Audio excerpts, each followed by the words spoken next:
All right, let's now move on to our big debate, and that debate comes up with regionalism, regional identity, linguistic identity versus nationalism. The more, or rather the more accepted theory of nationalism, which is Hindi language. Well, today, Kanimozhi tweeted out saying that a CISF officer at the airport actually questioned her that if she doesn't know Hindi, is she Indian at all?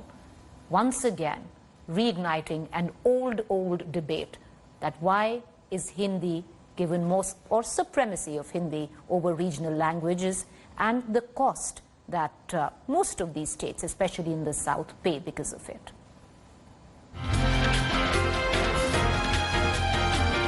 If India has no national language, then can one language define your Indianness?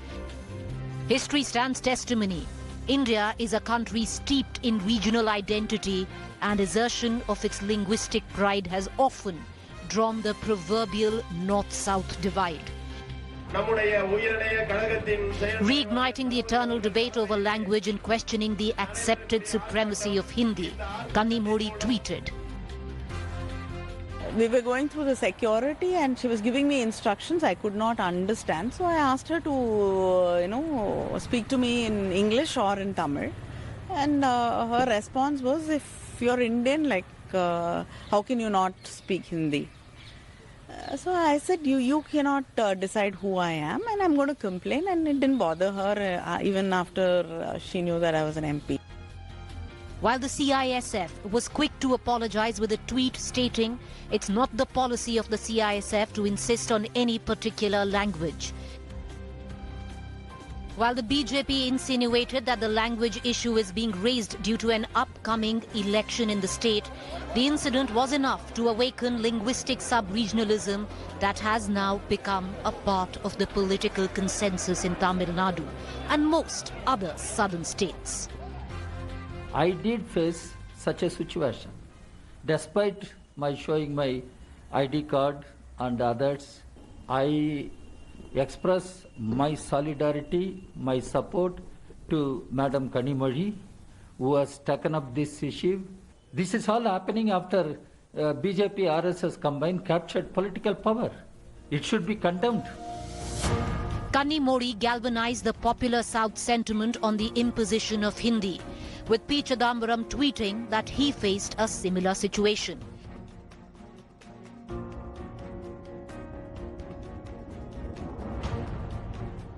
Former Chief Minister of Karnataka, H.D. Kumaraswamy, tweeted that Hindi had led to political discrimination over the years as well, where Hindi politics has snatched away opportunity from many southern politicians from becoming PM.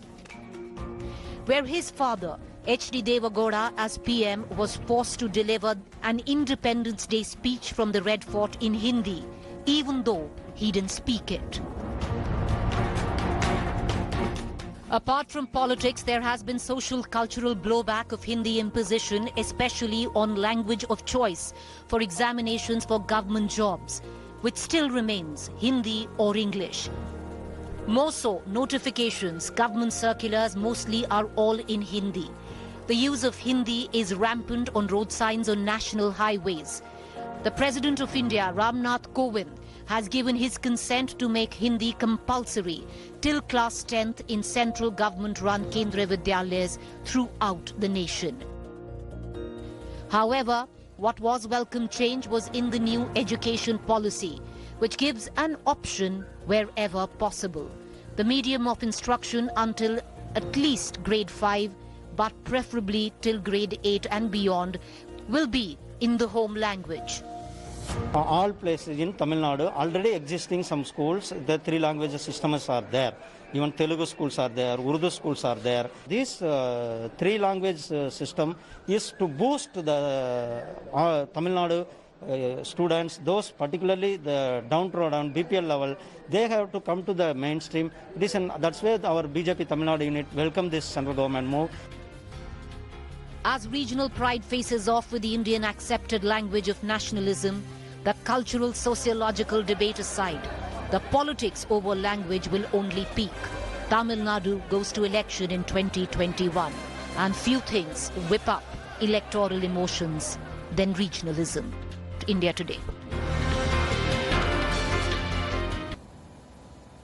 All right, so the big question is, has this reignited an age-old debate of regionalism versus nationalism? Is an election in order? And nothing really whips up electoral emotion than regional linguistic pride. I have with me Manuraj Sundaram, spokesperson DMK. I have Shubrasta, founder and moderator, The Churn. I want to cut across to the DMK spokesperson, Mr. Sundaram. Mr. Sundaram, what is it? The BJP state unit would have us believe that all of this is this theatrics. You go to elections in 8 months' time. Nothing really whips up electoral emotion better than linguistic pride. Bring it on. Well, to be fair, language has been a key political issue, not just a linguistic issue, since the country attained independence. And one of the key platforms of the 1967 election in Tamil Nadu was the language policy. Now, we believe, and this is not my words, this is the words of Mohan Ram in his book Hindi Against India, published in 1968, that Hindi is not a linguistic issue, it is a political issue. It is the spearhead of the movement for the Hindi-speaking mainland's domination of the rest of the country. This is not what the DMK leader has said. This is what people have felt for a long time. Now, it is not a question of whether this is DMK or BJP. To be fair, the BJP got less than 2% of the vote in the last election in Tamil Nadu. We are not worried about what the BJP thinks.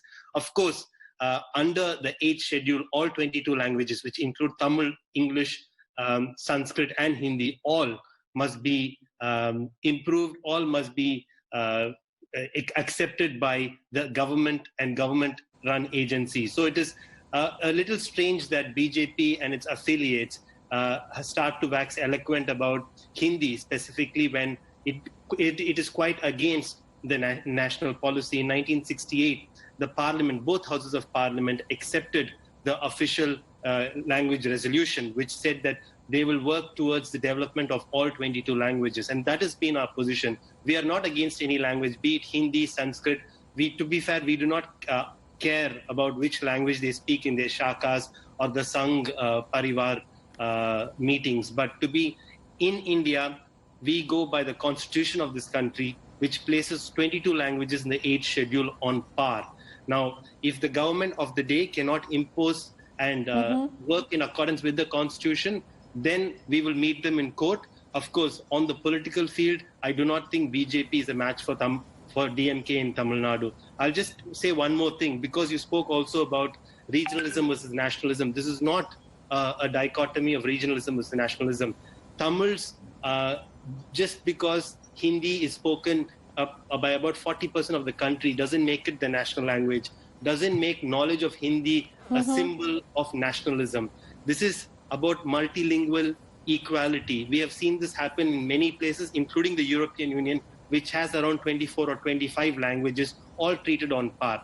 This is as much about Bengali, as much about Telugu, as much about Malayalam, as much as it is about Tamil, which is why you see a number of other non-Hindi speaking leaders and well-wishers also coming forward to take this issue up. It is not a question of Tamil Nadu versus India. It is certainly not a question about Tamil versus Hindi. No, we don't have a national language. We don't. We have accepted official languages, and that is Hindi, and English is the official language. We don't have a national language. That prompts me to, bring in Subrashta. Subrashta, what do you make of this? Because the assertion of linguistic pride is an age-old debate. It's been politicized heavily. We saw the blowback when there was an attempt, it seemed, from the center to nationalize Hindi, to put in boards, even in places like in South India, where nobody really understood the language. We saw what happened in Namma Metro. We saw, certain boards being taken off, especially on highways, which were in Hindi.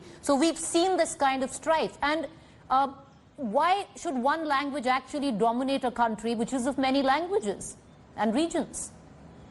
I absolutely agree with you, Preeti, but may I please get the context of this imposition debate? Because as far as I know, the new education policy also clearly mentions that out of the 3 languages that youngsters are supposed to learn, 2 have to be from the regional language without really defining what those 2 languages. It's an option that 2 have to be from the regional language, yes. But the context of this debate has been placed with what happened with Kanimozhi and which continues to happen across. The context of this debate is also many statements made by the RSS which says that by 2024, that India, you will establish one language, one nation. What that language is Hindi.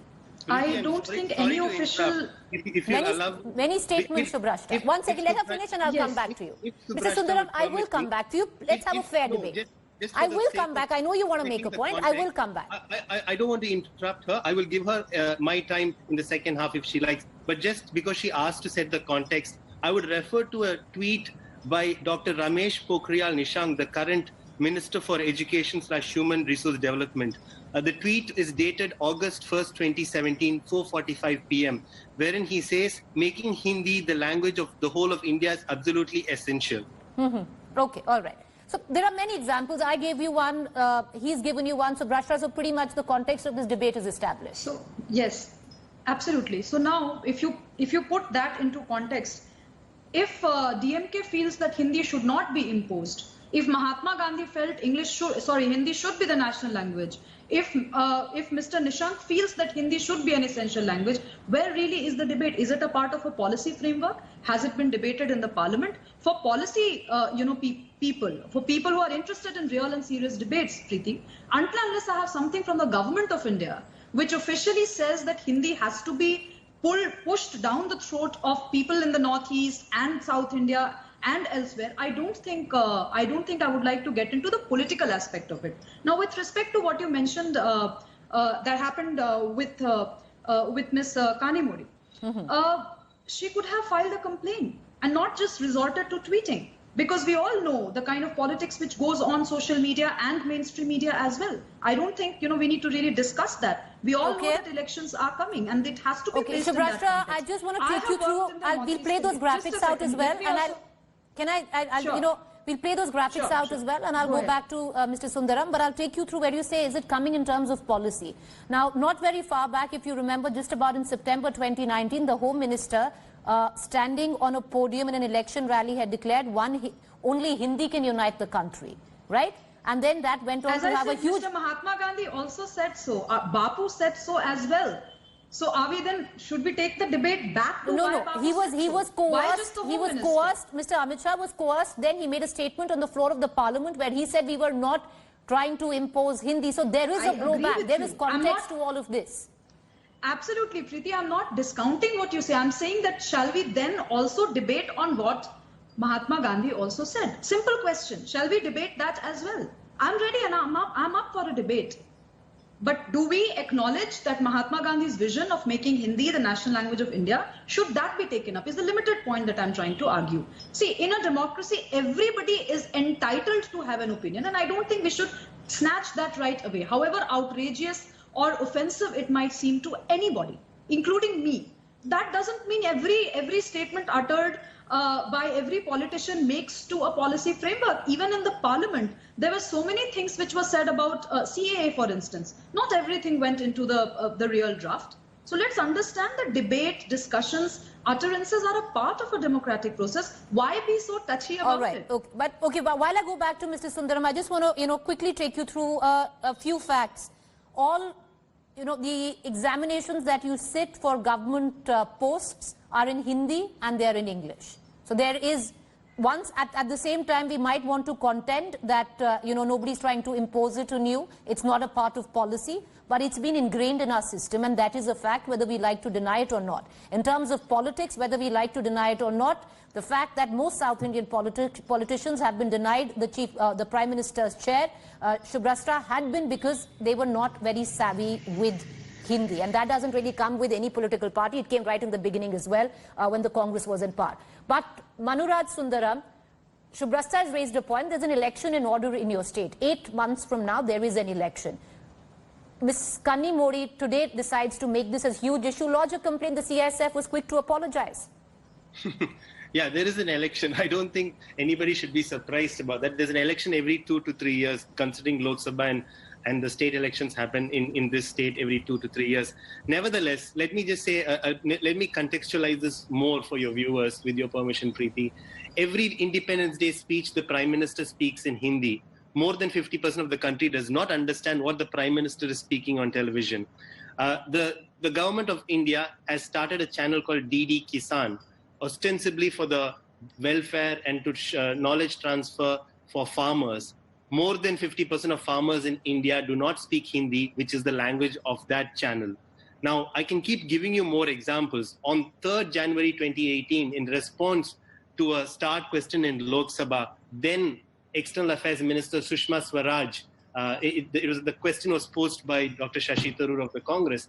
She said that the government of India is ready to pump 400 crores to the United Nations to make Hindi an official language. Now, of course, nobody is going to protest, an Indian language being given prominence outside India. But why should it be only Hindi? Why not more Indian languages?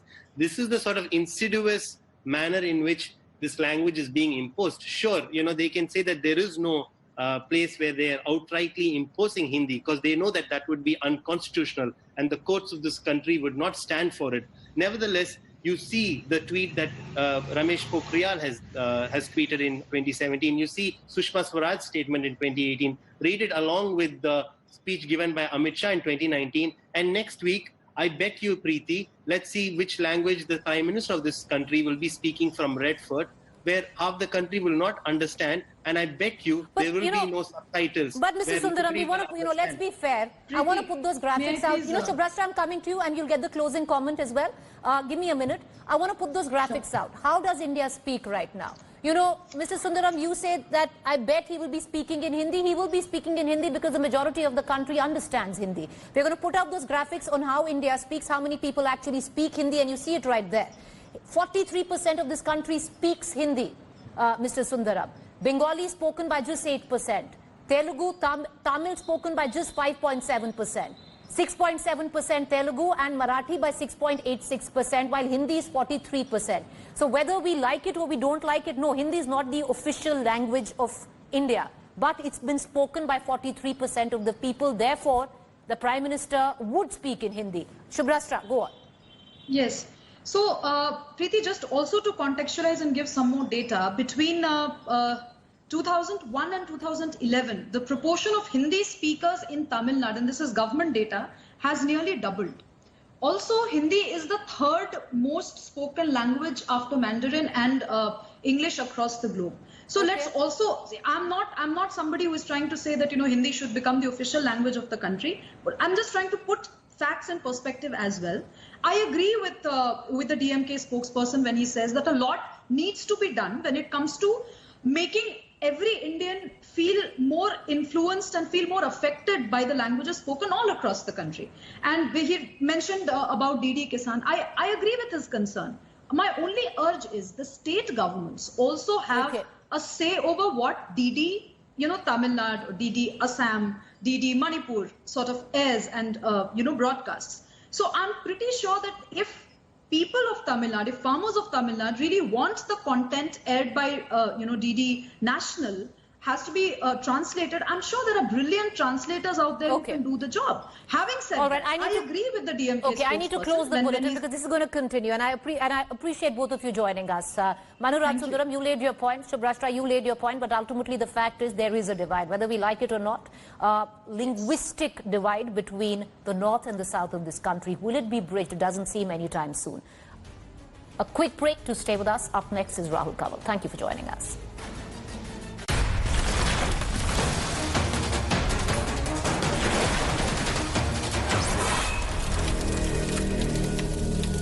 Hi everyone, Preeti Chaudhary here. Hope you like this video. For latest news and analysis, like and subscribe to the India Today YouTube channel. And don't forget to press the bell icon to stay updated. Thank you for watching.